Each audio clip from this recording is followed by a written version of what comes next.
and the head protocol officer of the Vatican State Signatura. He controls canon law changes and the chief of the Office of Secretariat of State.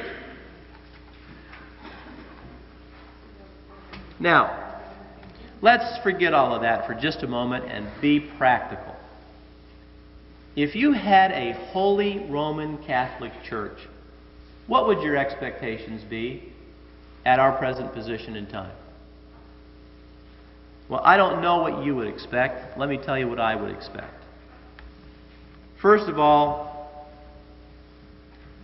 I would expect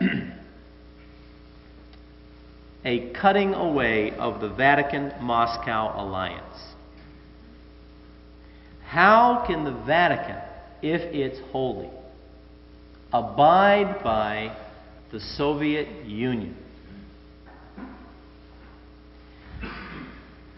I would expect to hear some condemnation of the New World Order. I haven't heard a word, have you? I couldn't imagine that the Catholic Church could support the United Nations. Just briefly tap into the United Nations. John Cowles, Advisory Council of the U.S. Committee for the UN in 1959, stated that the traditional American concept of national sovereignty is obsolete. Alger Hiss, communist, went to prison for it, was the first chairman of the United Nations and a member of the Council on Foreign Relations. Felix Frankfurter was one of the founders of the ACLU. William Zoster was head of the U.S. Communist Party. Elizabeth Gurley Flynn was a top Communist Party official. Dr. Harry F. Ward of the Union Theological Seminary was a member of a Communist Front. All for the United Nations. The three attorneys who ruled that the UN was constitutional were members of the Council on Foreign Relations. All of the men who drafted the original proposal of the Steering Committee for the United Nations were members of the Council on Foreign Relations. The U.S. delegation to the United Nations founding in 1945 included over 40 Council on Foreign Relations members.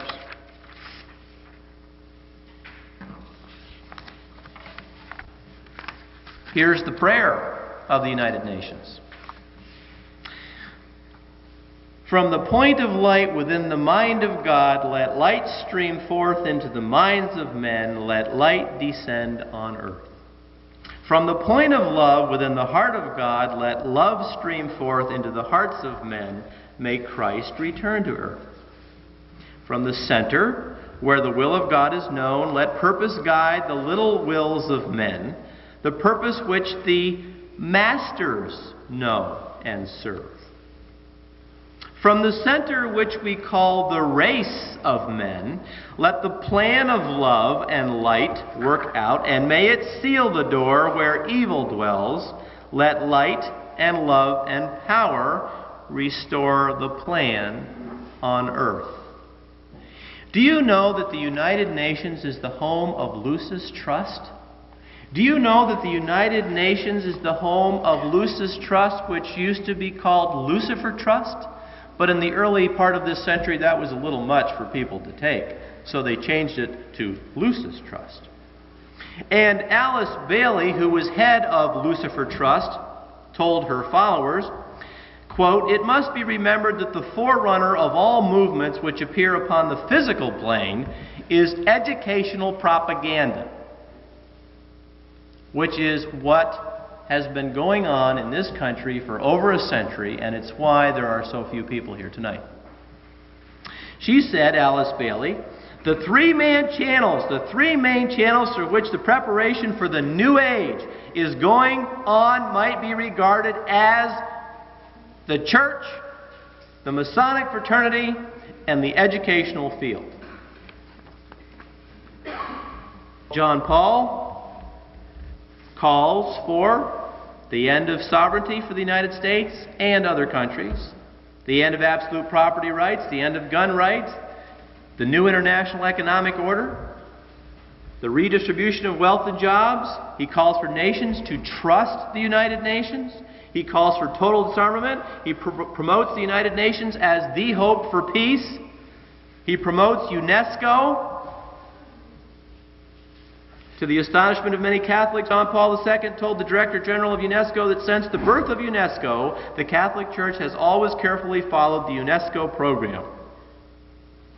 You know where UNESCO came from? It came from a man named Archibald MacLeish.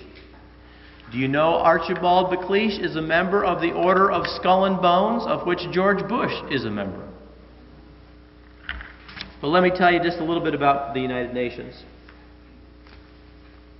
Secretary General of the United Nations, at one time he was Secretary General, U Thant, quote, praised Lenin as a political leader whose ideals were reflected in the United Nations Charter. Let me read that again, just so you get the full impact of this. U Thant, who was the Secretary General of the United Nations, praised Lenin as a political leader whose ideals were reflected in the United Nations Charter, developed by the Council on Foreign Relations and at this time supported by the Vatican.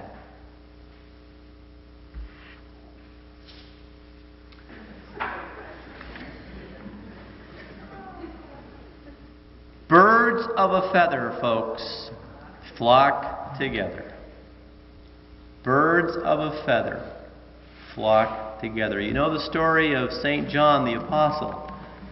He wanted to take a shower in one of the Roman shower stalls, and there was what he deemed a heretic in the stalls at that point in time.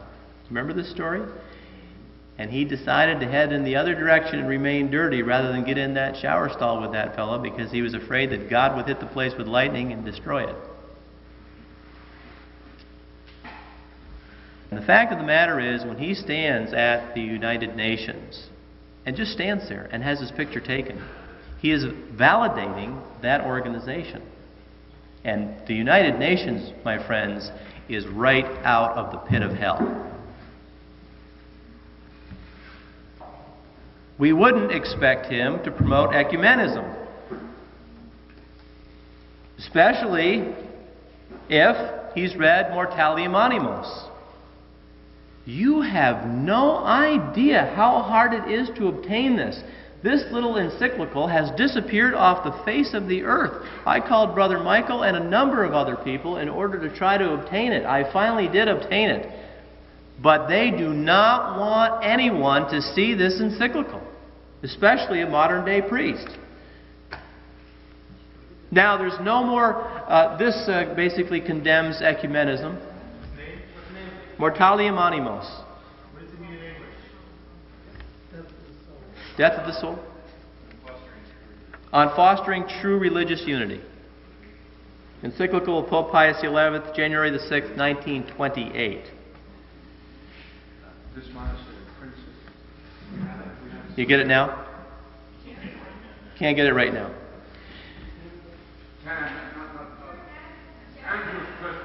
Angelus Press has it now. Another thing I would expect is some condemnation of the New Age. I might expect some condemnation of divination, perhaps, or Freemasonry, or witchcraft. I might expect that Teilhard de Chardin or Father Matthew Fox might be excommunicated. But that would be too much to hope for. I might expect to hear some comment on homosexuality or lesbianism or pedophilia or child ritual abuse. But no, I don't. I don't hear any support for nationhood. What do I hear from the Vatican? I hear promotion of disarmament, promotion of the United Nations, promotion of world government. I hear no comment on Freemasonry, which is the same as promotion.